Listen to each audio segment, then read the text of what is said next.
I've been coaching for a while now and I've learned a lot of things over the years, and today I'm going to show you how to structure your training week. Hopefully this is helpful, and the benefit of getting a coach is so that you don't have to think about all this sort of stuff and they will do all the thinking for you. So it takes away the hassle of having to plan everything out and hope that you're doing the right thing. So there is benefits to getting a coach. And if you follow me on Instagram, as you've seen, I've expanded my coaching business recently. I'm taking on more athletes. So if you're interested at all, go check out the link in the description. But I hope this video is helpful. And if you do decide to take me on for like an 8-week training cycle, you will learn a lot from it. And hopefully that will teach you how to implement that for the rest of your training. And you might not need me after 8 weeks. And that's totally fine. So that's the other benefit. A good coach will teach you everything along the way. And hopefully after that, you'll be able to implement that to your own training and not even need a coach. I don't gatekeep anything. I provide free advice all the time. I've spent literal hours in the last few weeks replying to people about different questions about running, and I love doing that, so I'll keep on doing that forever. If you do want to support me, I do have a buy me a coffee link in the description, which you can just donate $5 if you find any of what I do useful,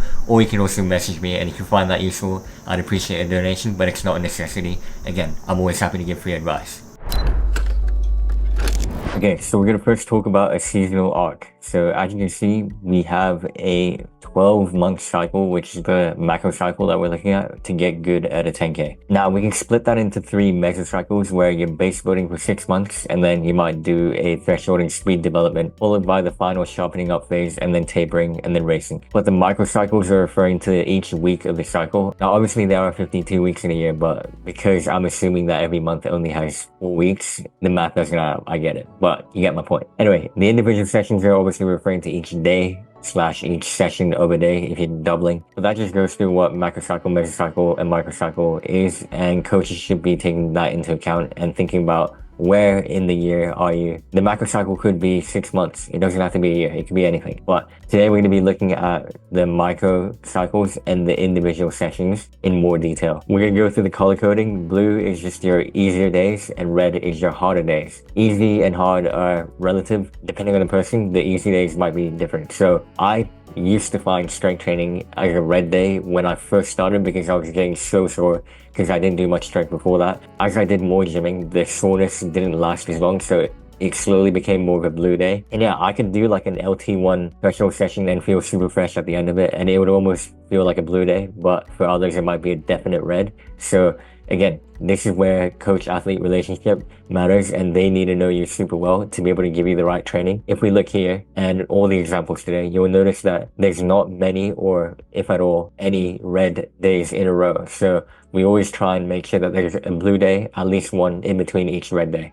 So that's the key point for this example here, where we have a track workout on Tuesday, threshold on Thursday, and Sunday long run. And on the strength day, we have no running for this example. Now, moving on, we're going to look at one where we get rid of the track workout and we add a medium long run in. So this will be more of a base building phase. So this is really early in the season and you want more mileage. We have no track workouts. The way in which you get speed early on in the season is by strides. Strides are basically little efforts that you do at the end of an easy run where you start from like 60% max speed but work up towards 95% max speed. Yeah, you do like 4 of them. You recover fully in between. So you're probably going to walk back to where you started the stride, or again, you might do it on an incline. So you might walk down the hill and then start again when you get to the bottom. The main purpose of it is to build your biomechanical technique, because when you run quick, you're forced to run with good form. But because you're only doing 4 by 15 seconds of strides, which is a minute of speed work, you're not actually fatiguing your body that much. So it's a good way to get the speed in without fatiguing too much. And that allows it to be a blue day still. The reason why we moved the threshold to a Tuesday as opposed to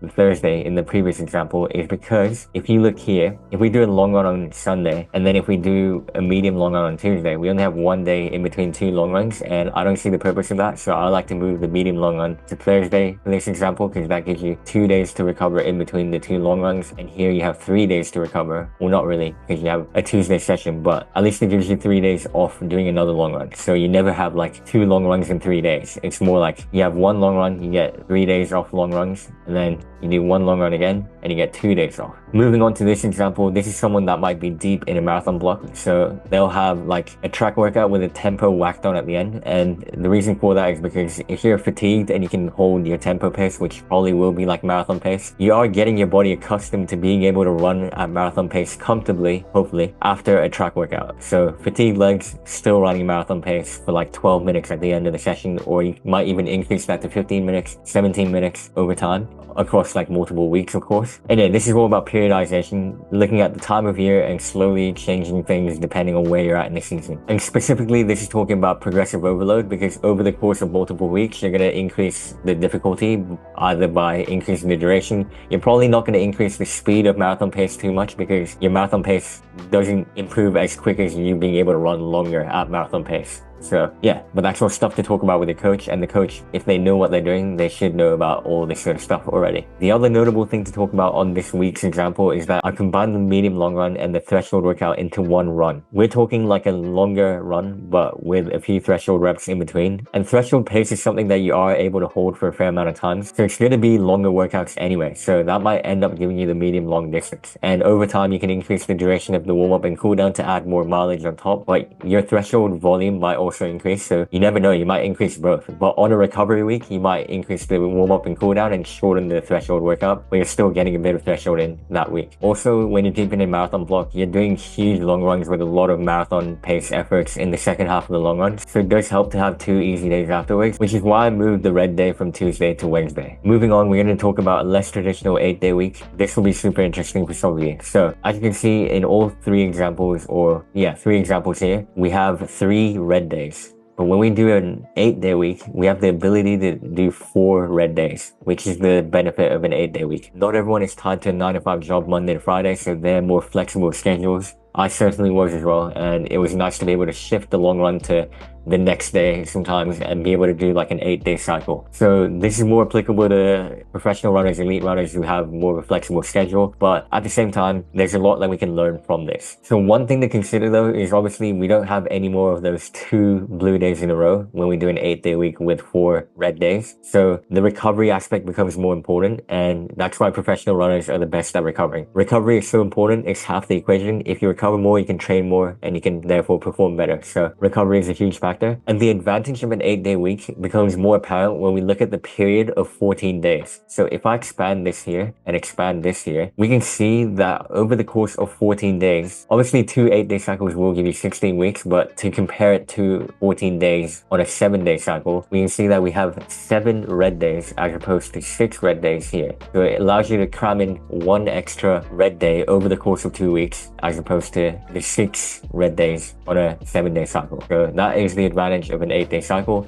Not everyone has to consider this. You can always experiment this like once in a cycle and see what that feels like. So yeah, it's just food for thought. But the funny thing is, we haven't even talked about the world of double running yet. Basically, here we have an example of another 7-day week, but we have 2 red days in a row. The advantage of double runs is breaking up this midweek long run or medium long run into 2 runs makes it a blue day, because these are 2 manageable runs, whereas this is 1 harder run subjectively. But I can tell you for sure that I do find an hour 45 way harder rather than doing like an hour 55, which is more duration but split into 2 runs, because these 2 runs are more manageable. Now there is a time and place for medium long runs and stuff, so obviously the coach has to know what they're thinking about, but you can start to introduce your double runs once you do a bit more mileage, because it's a good way to get more mileage. So it's quite a niche topic, and it just requires a lot of thinking and planning with your coach. Now moving on, we're going to talk about double threshold, because I know a lot of people are interested in that and they might want to know what my take on it is. This is for people that are super experienced, so I wouldn't even consider it until you're running like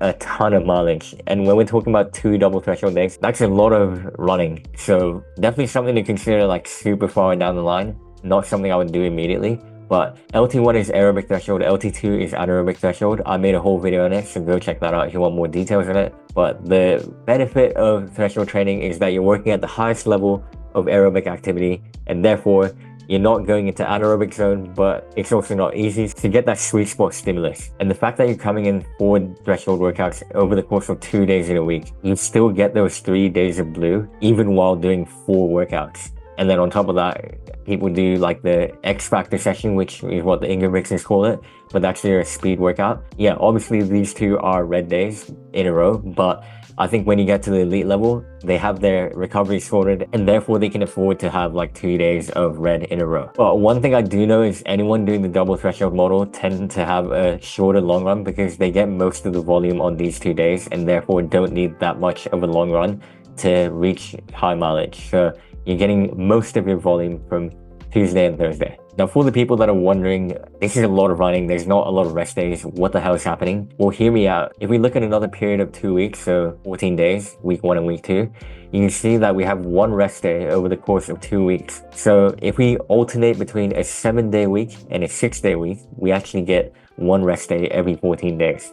If you make sure to do this run as a recovery run, you will technically be able to count that as a rest day. Obviously, it's not an actual rest day, but there's still a fair amount of recovery involved if you do it properly and listen to your body. And obviously, training should always be flexible. You should talk to a coach about it. If you need an extra rest day, talk about it. And you can have one-off extra rest days in a certain week to recover better and therefore be able to train properly again next week. So we were looking really into the microcycle, but talking about more mesocycle stuff, how much should you increase your mileage from week to week? It actually really depends on the person. The 10% rule is the least scientific thing I've ever heard of, and it doesn't take into account any of the factors that make a coaching session individualized. And yeah, there's factors such as acute to chronic workload ratio, meaning like how much training you've done recently compared to how much training you've done overall in your lifetime, like looking at your training age. Because if you have been running for a while and then you've been injured and you're coming back, you're not going to follow the 10% rule starting from 10Ks a week, 11Ks a week, 12.1K a week. Like, that's not how it works. So the 10% rule literally barely ever applies. And once you hit a certain mileage that you're happy with, you shouldn't be continuously increasing by 10%, because as you move further up the mileage, 10% becomes such a huge portion and you're adding a lot of mileage on top. So there's a lot of factors that haven't been accounted for. So again, this is all stuff that you need to talk to your coach about. Now, the stuff I'm about to talk about underneath is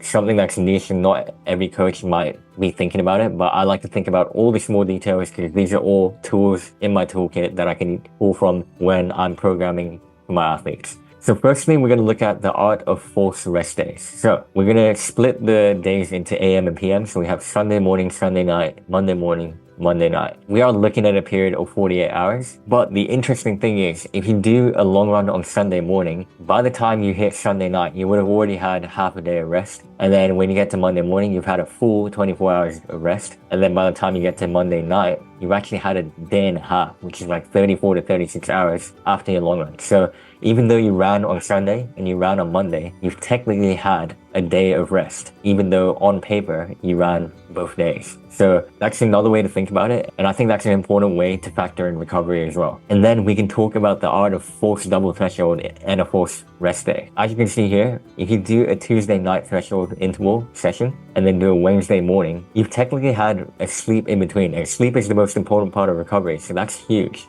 But you've still done 2 threshold workouts in the space of 12 hours. So this is almost like an AM PM threshold session, except you've done it over a night and a morning and you get a sleep in between. I know that Cole Hawker and Cooper Tier used to do it a lot because their coach was pretty big on this sort of model. And yeah, Cole Hawker won the 1500 Olympic final recently. So definitely food for thought. I think not enough people are thinking about it this way. People just think double threshold must be the same day, but you could technically have a sleep in between. It will still be double threshold because you're blocking the 2 workouts in a 12-hour period, which is literally the same thing. And then again, you can have the Wednesday night and Thursday morning off, and that will give you that forced rest day. So you have a forced double threshold and a forced rest day. And technically you run on Tuesday, you run on Wednesday, and you run on Thursday. So you had a rest in between of 24 hours, but you technically didn't have a day off. So once again, training is super niche, it's individual. One thing isn't going to fit for everyone, and a lot of factors come into play. If the person recovers better, they should be able to train more, and that's why having a coach is great, because you don't have to think about all this and they will do it for you. You're paying a coach, so you can save the hassle of doing all this yourself, because the coach will be more experienced at it, and therefore you just have to go out and do it. And yeah, if you have a good coach, then you'll get pretty far by just doing the program and trusting in the process. But a good thing to do with every coach, and I love it when my athletes do this, is ask me why I'm doing each thing. I can always explain why I'm doing whatever in a program at any point, and I think every good coach should be able to do that as well. So that's an important factor. And now it's time to wrap up the video. Thanks so much for watching the video. Leave a like if it helped you at all, and share with a friend that you might think it will be useful for. Keep training smart and enjoy the process, and you'll definitely get to where you want to be.